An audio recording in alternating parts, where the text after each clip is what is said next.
Start with mystery.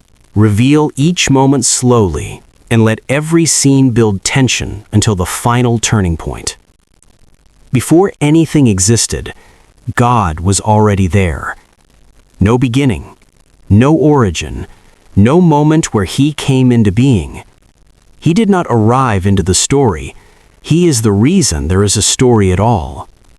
There was no sky stretched above, no ground beneath, no sound, no movement, no light. Darkness covered everything, but even that word feels too small. This was not night as you know it. This was absence. No form, no shape, no life. And then, without effort, without struggle, God spoke. Let there be light. Light did not grow. It did not fight its way through darkness. It appeared, fully formed, instantly obeying the voice that called it. For the first time, there was distinction. Light stood apart from darkness. God looked at the light, and it aligned perfectly with His will. He called it good. He named the light day. He named the darkness night. This was the first day. There was still no sun in the sky, no moon, no stars. Yet day and night existed because God defined them, not because anything in creation sustained them. Then God spoke again. Let there be an expanse between the waters. At this point, the earth was not what you imagine. It was covered in deep, unformed waters. No direction, no boundaries. His word cut through it. The waters separated. Some moved below, others were set above, and between them stretched a vast space. He called that space heaven. Now there was structure. Now there was order. This was the second day. Then God said, "Let the waters under the heavens be gathered into one place, and let dry ground appear." The waters pulled back, as if responding to a command they could not resist. What had been hidden was now revealed. Land. Firm, steady, defined. God called the dry ground earth, and the gathered waters He called seas. He saw it, and it was good. But the earth still stood empty.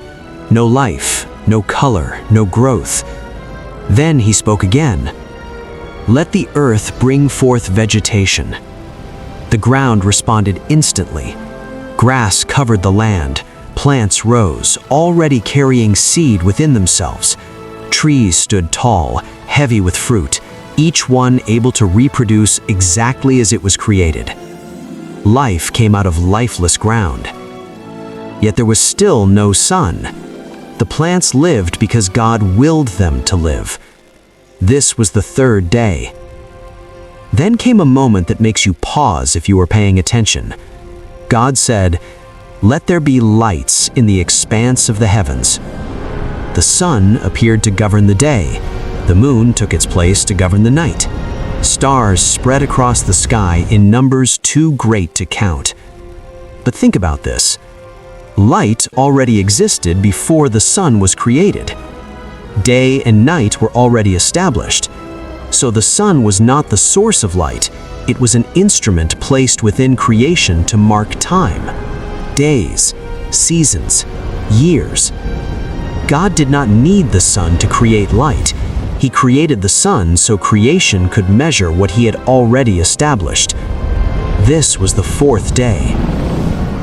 Then God filled what He had formed. Let the waters teem with living creatures, and let birds fly above the earth. The seas, once silent, now moved with life. Creatures of every kind filled the waters, each one designed with purpose. Above the earth, birds stretched their wings and flew.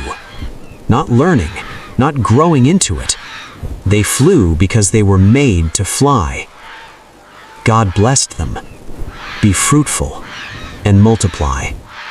Life was now given the ability to continue. This was the fifth day. Then came the sixth day. God said, "Let the earth bring forth living creatures." Animals spread across the land, wild beasts, livestock, creatures that move along the ground, each one distinct, each one complete. And then everything slowed, not because God needed time, because something greater was about to happen. God said, "Let us make man in our image." This was different. Everything else had been spoken into existence, but man was formed. God shaped him from the dust of the ground. Then he did something he had not done before. He breathed into him. Life entered man through the breath of God. Man became a living being, not just alive, but aware, able to think, able to choose, able to relate to the one who made him. God placed the man in a garden, Eden. Everything he needed was there: trees full of fruit, rivers flowing through the land. No lack, no fear, no death. God gave him purpose to tend and keep the garden. And then he gave him a command.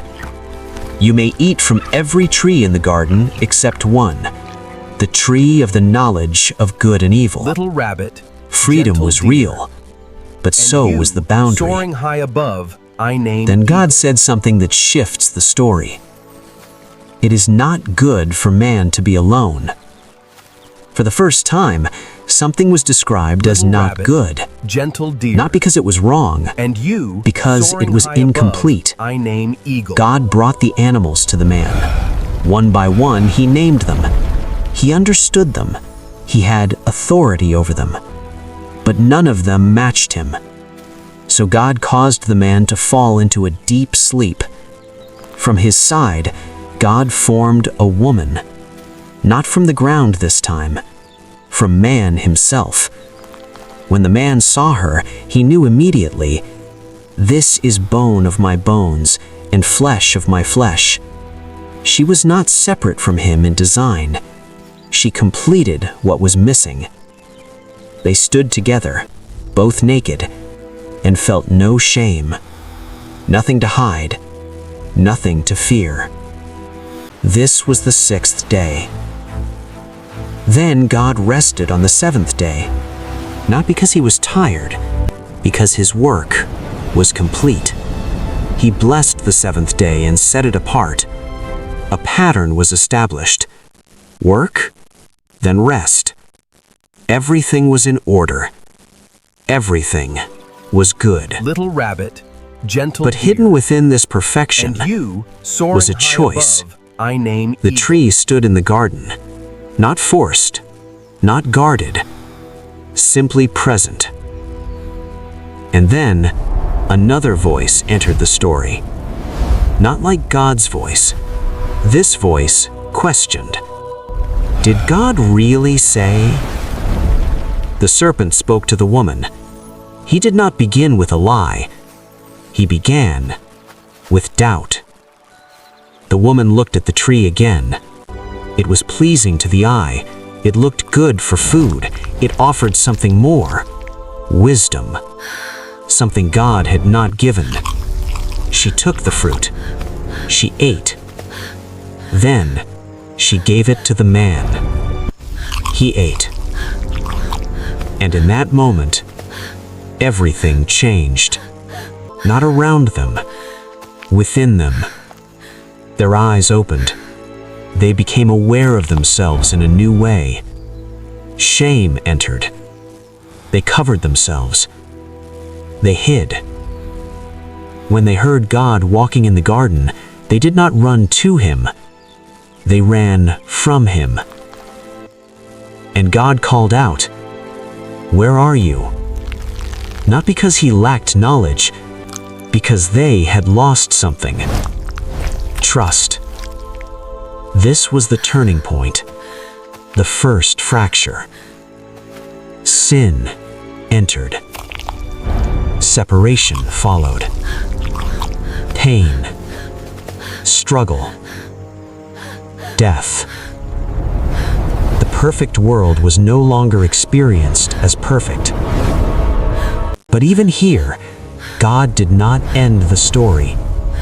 In the middle of judgment, he spoke a promise, not fully explained, not yet understood, but certain. One day, what was broken would be restored. The story of creation is not only about how everything began, it shows you what was lost, and it points to what God already planned to bring back. From the first light to the first failure, nothing was accidental. This was the beginning, but not